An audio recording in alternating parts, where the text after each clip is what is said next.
నమస్కారం. ఇది ట్రేడింగ్ నేర్చుకోవటానికి సరైన పద్ధతి మరియు స్టాక్ మార్కెట్ మాస్టరీపై మీకు కావలసిన విషయాల క్విక్ సమ్మరీ. మార్కెట్లోకి రాగానే తొందరపడి డబ్బులు పోగొట్టుకోకుండా సరైన క్రమశిక్షణతో సక్సెస్ఫుల్ ట్రేడర్గా ఎలా మారాలో ఇప్పుడు మనం చూద్దాం. ఇక్కడ మనం ముఖ్యంగా 3 విషయాలు గుర్తుపెట్టుకోవాలి. మొదటిది సమయం మరియు క్రమశిక్షణ.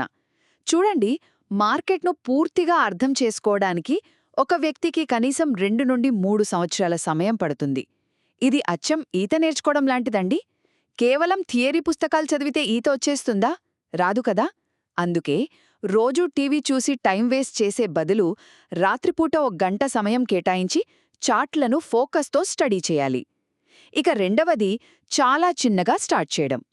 మీరు కొంచెం నేర్చుకున్నాక దాన్ని ప్రాక్టికల్గా చేయడానికి కేవలం ఒక 5 షేర్లతో మాత్రమే ట్రేడింగ్ మొదలుపెట్టండి. అసలు 5 ఎందుకు అని మీరు అడగొచ్చు. ఎందుకంటే ఒకవేళ స్టాప్ లాస్ హిట్ అయ్యి నష్టం వచ్చినా నెలకు కేవలం ఒక 500 రూపాయలు మాత్రమే పోతాయి. ఈ చిన్న నష్టం మీరు మార్కెట్ తప్పుల నుండి నేర్చుకోవటానికి కట్టే అత్యంత చవకైన ట్యూషన్ ఫీజు లాంటిదనమాట. చివరగా, ఆప్షన్స్, ఫ్యూచర్స్కు అస్సలు వెళ్ళకూడదు. ఆప్షన్స్ ట్రేడింగ్ అనేది సరైన ట్రైనింగ్ లేకుండా డైరెక్ట్గా రేసింగ్ కారు నడపడం లాంటిది. ముందుగా క్యాష్ మార్కెట్లో అంటే మామూలు షేర్లు కొని అమ్మడంలో పట్టు సాధించకుండానే త్వరగా డబ్బులొచ్చేస్తాయని వీటి జోలికి వెళ్లారనుకోండి, మనం కష్టపడి సంపాదించిన డబ్బంతా ఆవిరైపోయి డిప్రెషన్లోకెళ్లే ప్రమాదముంది. సో గుర్తుంచుకోండి, ట్రేడింగ్ అనేది రాత్రికి రాత్రే కోటీశ్వరులను చేసే మ్యాజిక్ ఏమీ కాదు.